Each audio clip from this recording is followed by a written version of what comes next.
Hello everyone and welcome to Trove. This is a free-to-play game just released on Steam this July, and it's an online open-world voxel-based sandbox RPG.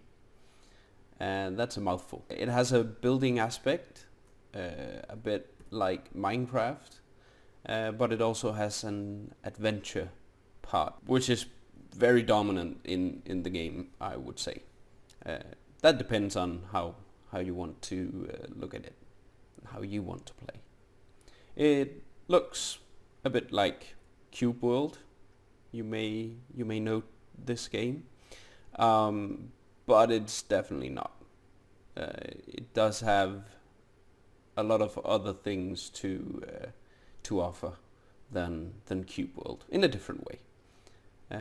Cube World in its own is a great game as well, but since it's not being updated at all, this is a more safer bet, I would say. I've been playing a bit, and this is my kNight, as you can see here. I'm currently level 20 and having a lot of fun with it. To begin with, you start out in the HUD. Let's see, we can go back.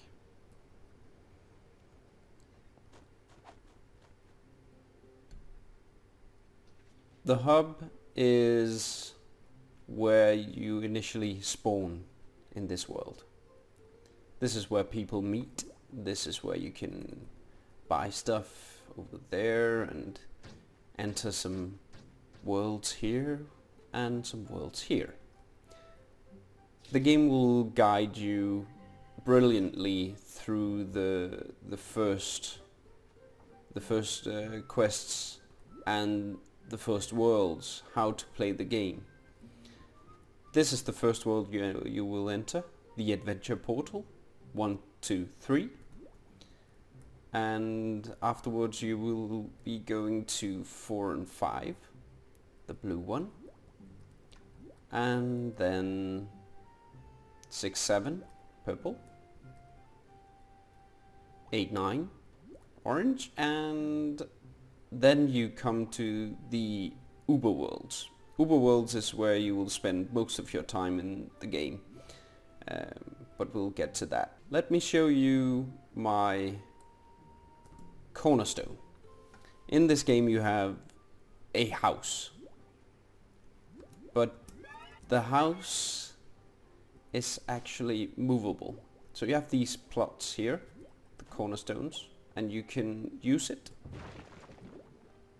to build up your house.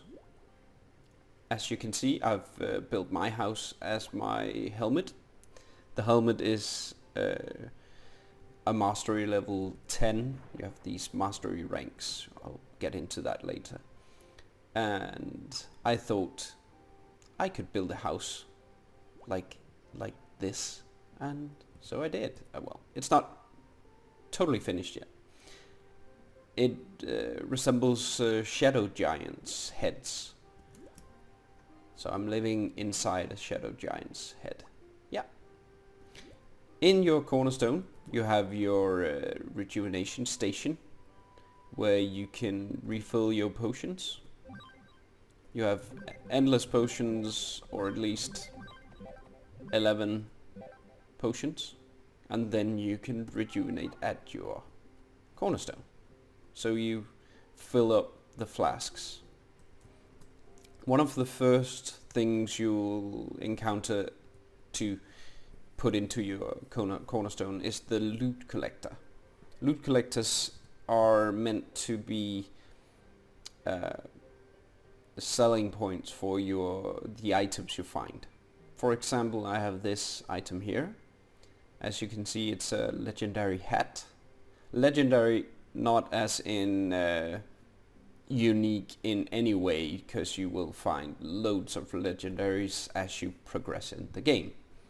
Later on you'll find relics, you'll find resplendent items and shadow items. But you can take loot, put it into here, and then it will return flux. Flux is a crafting material you use to upgrade your items.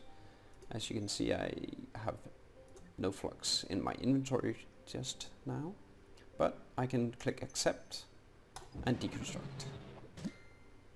So it destroys the item and gives you a bit of flux, and if you have yet to collect the design of the item you put into the loot collector, you will be rewarded with the design. As you can see here, my Chaos Dedunking Rod is one design, but I've added the Flame Wrathcaster instead. And this you can do for no cost at all. You just simply click whatever item you want. What's that? Wondrous Wish Granter. Oh, as long as your wishes involve the annihilation of monsters. Yes, so this will turn your item into something else. Pretty cool. I like to run with the Magmagon staff. You also have a face slot, and you have a hat slot. You have an ally slot where you can unlock different allies found in chests and stuff like that. You have a ring slot, which is craftable rings. You have a emblem slot, which you can buy for gems in the store. You have a flask slot. You can expand that as well for gems, and another emblem slot, so that when you use your flask, you will be infused with this emblem effect. So this doubles my magic damage temporarily. You can see when I use it, I get this buff. Then you have the mounts. You start out with the Slow Sebastian mount, and you can get a lot of mounts from different places. I was so lucky that I got the this one, the green manta ray, from a chest. Drop from bosses in the game or random mobs throughout the game. So you can get lucky. You can also earn mastery mounts when you level up your mastery rank. Costumes. You have the starter Dracolite and level 10 Dracolite and max level Dracolite. These are the ones you will unlock for your class. And these you can buy through the store. Fishing poles, you can fish. Mag Rider, you can get a Mag Rider and ride on rails. Ships, you can have a sail. You can have wings, makes you glide. And you can have a tome, which will do different things. For example, this one gets experience and then it produces 150 glim. Yeah. Cool. When you start the game out, you will be able to pick one of these classes: Knight, Gunslinger, Fate Trickster, Dracolite, Neon Ninja, Candy Barbarian, Ice Sage, Shadow Hunter, Pirate Captain, Boomeranger, Tomb Racer. For free. Anyone. Then as you level up, you will be awarded qubits. And the qubits you can use to buy either new classes. You can see 5,000 for the Neon Ninja. Or you can buy flasks. Different flasks do different things and have more capacity. For example, in my case, if I want to keep up my emblem buff longer, I could buy the Bandolier, 18 flasks, plus the ones I get from mastery levels, and I would be able to keep up my buff longer, but I would heal less. And here are the emblems. You can buy those for cubits as well. Cubits are earned through unlocking designs, mounts, all of these things that gives you cubits, mastery points. And you can buy ships. You can have the mount an Overlord Omni seat. Okay, for 10 grand. Love seat, 10 grand. And wings, of course, here. And wow, that's nice. As you can see, some of them, I called them gems, but it's actually credits. These are real life money only that you can buy those from. Goods, different funny stuff here to unlock loads of stuff, and you can buy a patron pass, so you get XP bonus and some other really cool stuff, but it costs as much as any online game actually. So yeah, that's it for the introduction. As you can see, I have a lot of different things here. I won't go over everything right now, but you can craft different things like your portals, so that you can have different portals inside your cornerstone, so you can always go to your cornerstone and get to a new portal. As you level up, you will need to craft. This is the adventure Uber portal for 10 plus, but to advance in Uber 2 and 3 you need to craft the portal, because that's not available through the hub. So yeah, you'll craft those, and at the end you can craft the realm portal for Sky. The Sky Realm takes a lot of crafting materials. These only drop from Fey enemies, so you'll need to kill a lot. And these you can either grow. Yes, you could grow bottles at crafting level 200. You can put it. Where is it? Rainbow Spring Bloom. Oh, at 200, yeah. Bottle seeds. And it takes 4 hours and gives you 1 or 2 bottles. So yeah. Takes a bit of time. Now as I said, this is the building part, adventuring part, but let's go kill some, try a monster.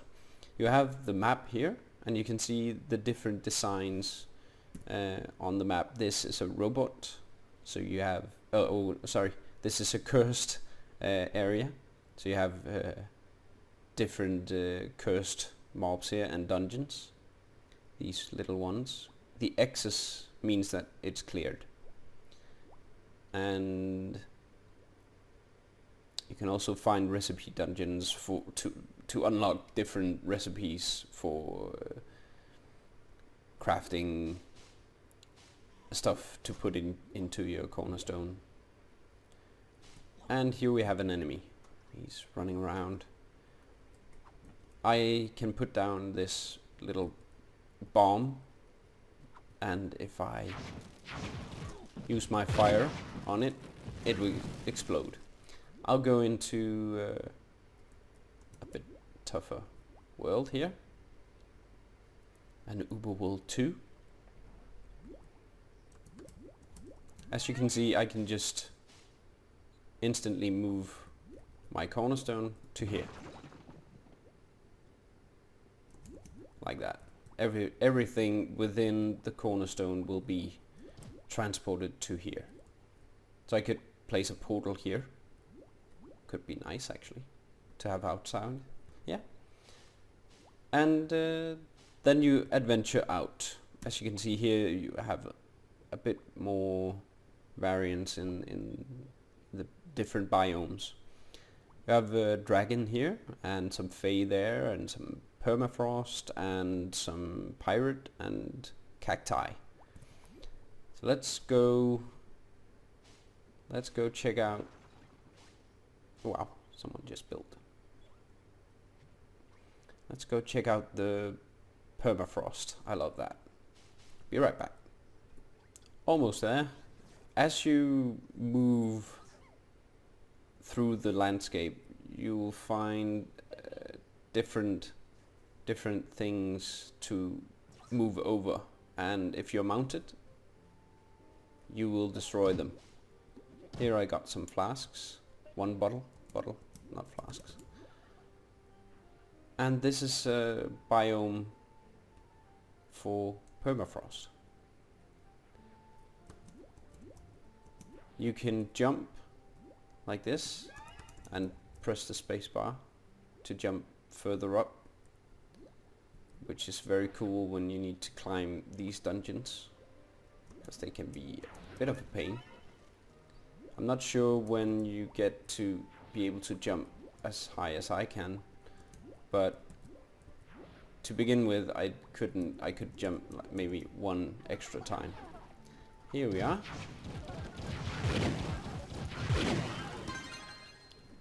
And that's how you deal with monsters.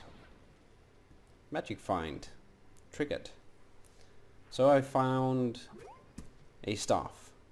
I can look at it here and see that it requires level 8, has 232 magic damage, which is not better than the one I have.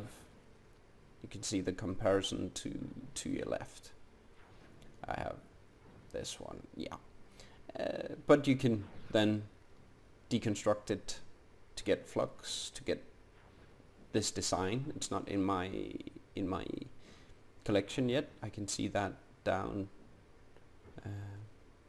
at the bottom, and then a little story.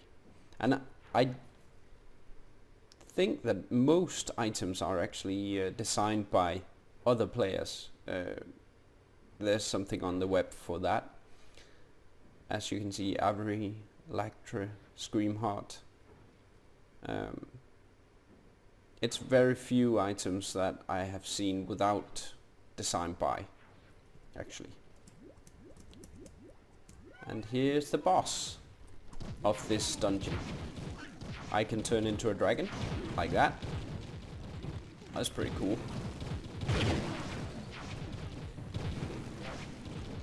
And I keep my damage buff up. Oh, and we got a resplendent hat and a legendary stuff. So the resplendent is better than legendary, but not better than relic, I think. Or the other way around. I can't remember. Yeah, resplendent is better than relic. As you can see, you have the stars by the name, and this is upgrade level of the item. So you can upgrade it in your forge to make it better. Your level with shadow will increase as you increase your shadow level, which is pretty cool. So you count as a higher level, have higher stats, I reckon, as well.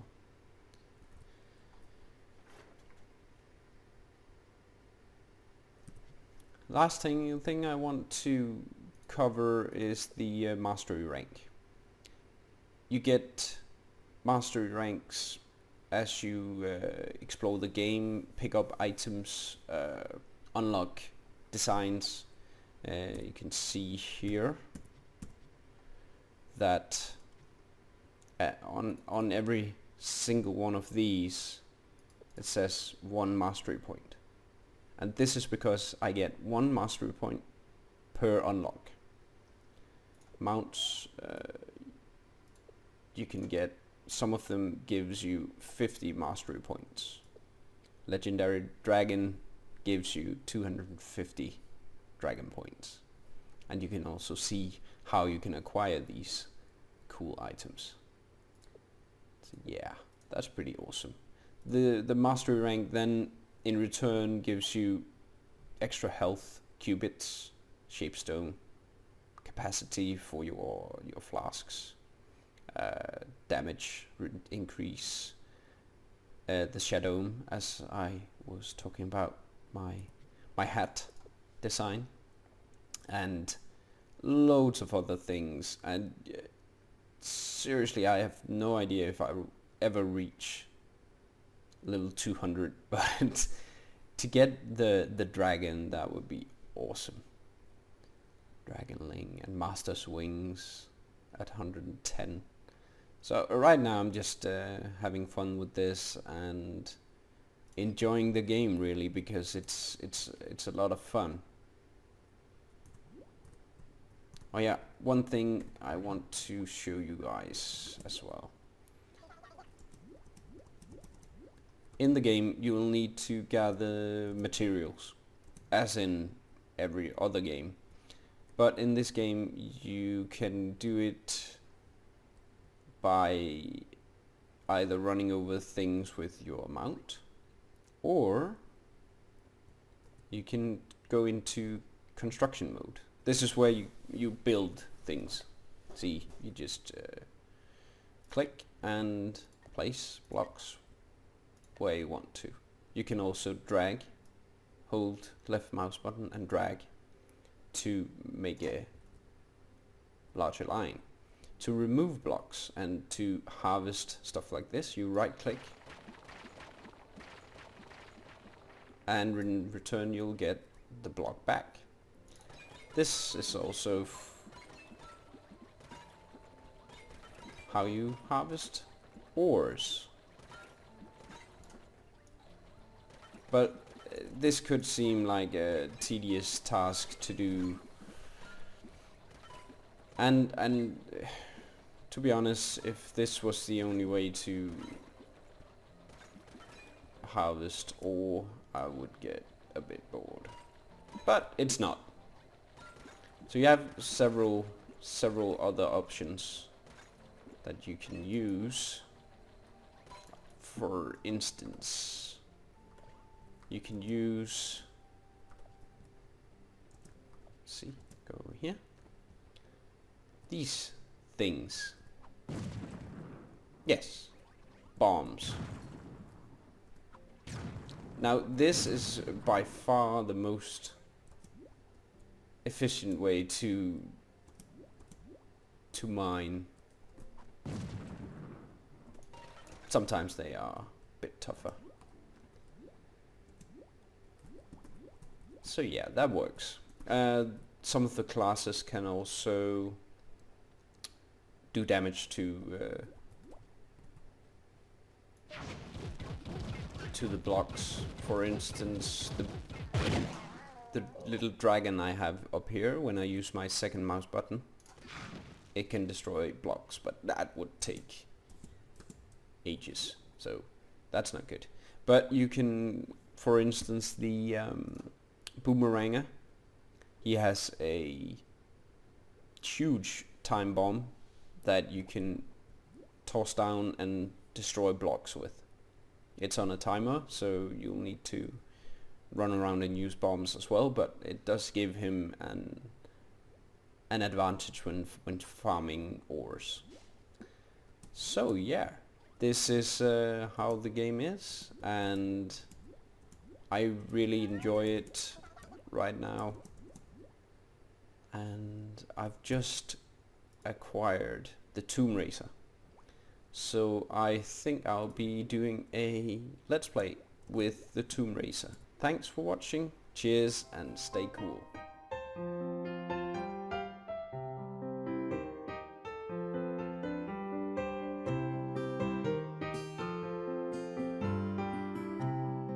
I went to that temple and I warned them. I told them that they were playing with fire and Raedric would be patient forever. And every time they shrug it off. Like I didn't know what I was talking about.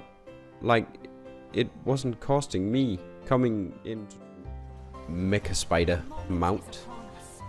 You can grab that yourself as well for free. I'll put a link in the description if you haven't already found it. I'll go with the Lost Soul to reduce